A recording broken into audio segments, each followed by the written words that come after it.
Year 1398 में तैमूर ने India पर कब्जा किया और इस जंग में 1 लाख लोग मारे गए। इससे पहले 262 बीसी के दौरान इंडिया में ही कलिंगा वॉर हुई थी, जो एक ही साल के दौरान 2.5 लाख लोगों की जान ले गई। और दुनिया की सबसे खूनरेज जंग चाइना में बैटल ऑफ चैंगपिंग के नाम से जानी जाती है, जिसमें अफसोसनाक तौर पे 7 लाख से भी ज्यादा लोग अपनी जान गंवा बैठे।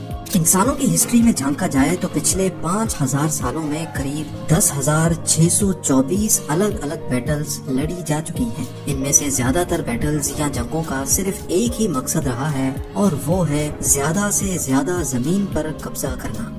तारीख गवाह है कि जमीन पाने के लिए हम इंसान ना ही किसी का खून बहाने से डरते हैं, ना बच्चे देखते हैं, ना बूढ़े, और हत्ता के दुनिया का सबसे खतरनाक हथियार भी इस्तेमाल करने में कोई झिझक नहीं रखते। पर इसी सब के बीच जमीन का एक ऐसा टुकड़ा भी है जो हर 6 महीने में बगैर किसी खून खराबे के एक भी गोली चले बगैर अपनी कंट्री चेंज करता है।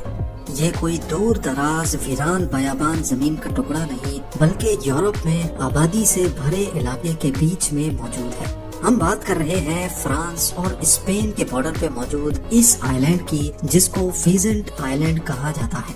पर सवाल ये है कि फीजेंट आइलैंड साल में 2 मरतबा अपनी टेरिटरी कैसे और क्यों बदलता है। ज़ेम टीवी की वीडियोस में एक बार फिर से खुशामदीद।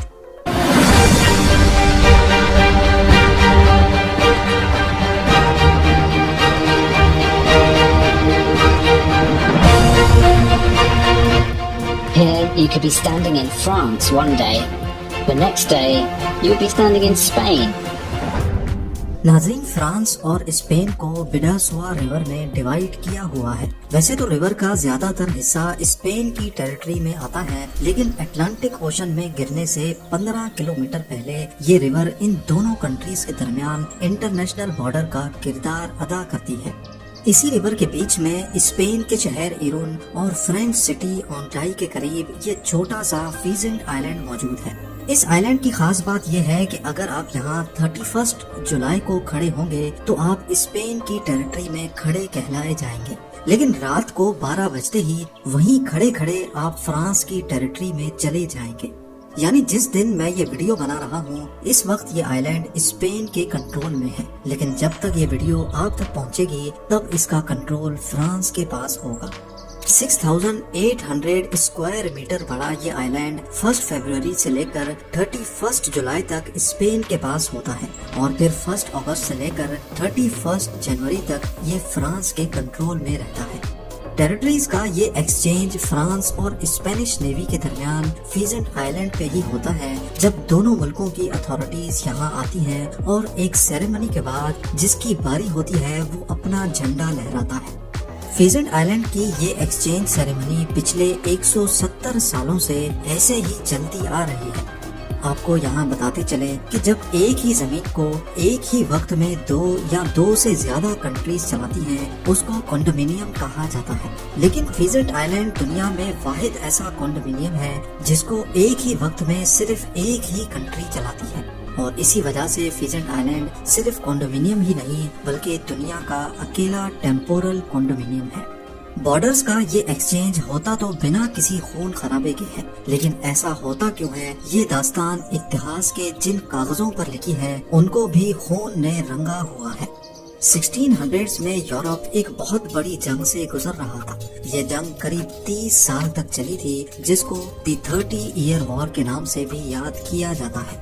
हिस्टोरियंस का कहना है कि ये एक रिलीजियस वॉर थी, लेकिन इसके पीछे पॉलिटिकल और इकोनॉमिक पर्पस भी था।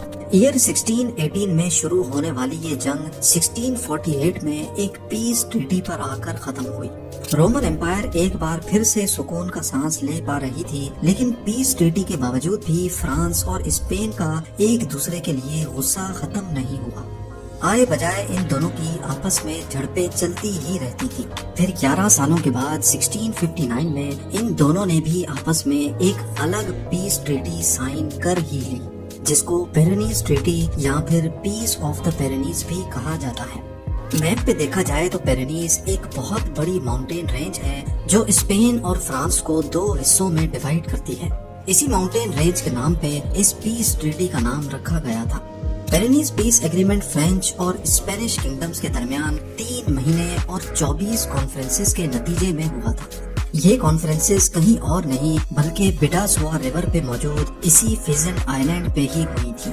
اس پیس ایگریمنٹ کی خوشی میں اسپینش پرنسز اور فرینچ کنگ کی شادی کی گئی، جس کی سیریمنی بھی فیزنٹ آئی لینڈ پہ ہی کی گئی تھی۔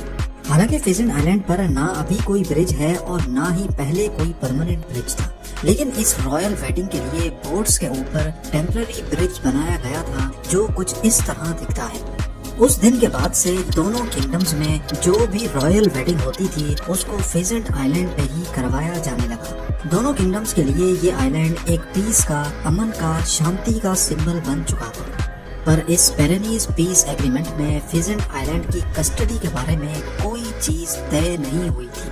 اگلے 200 سالوں تک اس آئی لینڈ پر فرانس اور اسپین دونوں کا ایکولی کنٹرول تھا۔ پھر 1856 میں ایک اور ایگریمنٹ ہوا جس میں خاص فیزنٹ آئی لینڈ کی کسٹڈی کے حوالے سے کچھ فیصلے لیے گئے، اور اب کی بار یہ طے پایا کہ آئی لینڈ 6 مہینے فرانس اور 6 مہینے اسپین کے پاس ہوگا۔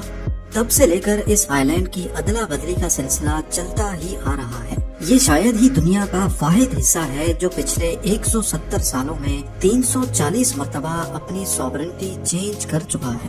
آج پورا یورپ ہر طرح سے آزاد تو ہے، لیکن فیزنٹ آئی لینڈ اور اس پہ بنا یہ مونیومنٹ پاسٹ میں ہوئی تلخیوں کی یاد دلاتا ہے۔ فیزنٹ آئی لینڈ تو دنیا کا پہلا اور آخری ایسا کانڈومینیم ہے جس کو ایک ہی وقت میں صرف ایک کنٹری ایڈمنسٹر کرتی ہے، لیکن اس کے علاوہ دنیا میں 6 کانڈومینیمز اور بھی ہیں۔ انٹارکٹیکا کو ٹوٹل 12 کنٹریز اون کرتی ہیں اور انہوں نے وہاں 55 انٹارکٹک ریسرچ اسٹیشنز بنا رکھے ہیں۔ سوڈان میں موجود ابیئی ایریا کو ریپبلک آف ساؤتھ سوڈان اور ریپبلک آف سوڈان دونوں ایک ساتھ ایڈمنسٹر کرتے ہیں۔ برچکو ڈسٹرکٹ بوسنیا اینڈ ہرزیگووینا اور ریپبلک آف سربسکا کا ایک کانڈومینیم ہے۔ گلف آف فانسیکا کو ایل سیلواڈور، ہندوراس اور نکراگوا تینوں کلیم کرتے ہیں کہ یہ ہماری ٹیریٹری ہے۔